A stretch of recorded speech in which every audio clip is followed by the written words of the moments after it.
আসসালামু আলাইকুম। তো এখন দেখবেন কিভাবে কাস্টমার্সের ইনফরমেশন ভুল হলে সেটি কারেকশন করতে হয়। তো আমরা সেটি দেখার জন্য প্রথমে একটি পেপারস ওপেন করে একটু দেখব যে তার নাম কি আছে বা হচ্ছে তার ইনফরমেশন, অ্যাড্রেস, এই সমস্তগুলো। তো ধরে নিচ্ছি আমরা এখানে এই যে কাস্টমার্সের ইনফরমেশন যেগুলো আছে, এখানে ভুল হয়েছে যে ডেট অফ বার্থ বা হচ্ছে নেমের বানান। তো এটা কারেকশন করতে গেলে আমাদের এই কাস্টমার্সের ফোন নাম্বারটা বা হচ্ছে তার নামটা মনে রাখতে হবে। আমি এখান থেকে কাজের সুবিধার্থে ফোন নাম্বারটা কপি করে নিলাম এবং সফটওয়্যারে ঢুকে যাচ্ছি। এখানে আমরা চলে যাব কাস্টমার্সে। তো কাস্টমার্সে ক্লিক করে আমরা এখানে তার নাম বা হচ্ছে তার ফোন নাম্বার দিয়ে সার্চ করতে পারি। আমি যেহেতু নাম্বার কপি করে আসছি, তো নাম্বার কপি সার্চ দিলাম, এখানে পেস্ট করলাম।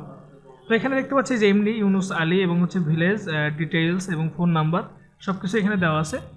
তো আমি এখানে এডিট করতে যাব। এডিট করতে গেলেই আমি হচ্ছে দেখতে পারবো যে তার নাম যেখানে ভুল ছিল সেটা চাইলে চেঞ্জ করতে পারবো বা হচ্ছে এখানে সব কিছু করতে পারবো আর কি। আমরা এখানে আমি হচ্ছে দিয়ে দিচ্ছি 1998 এবং হচ্ছে এখানে এমডি ইউনুস আলী আমি একটু অ্যাড করলাম,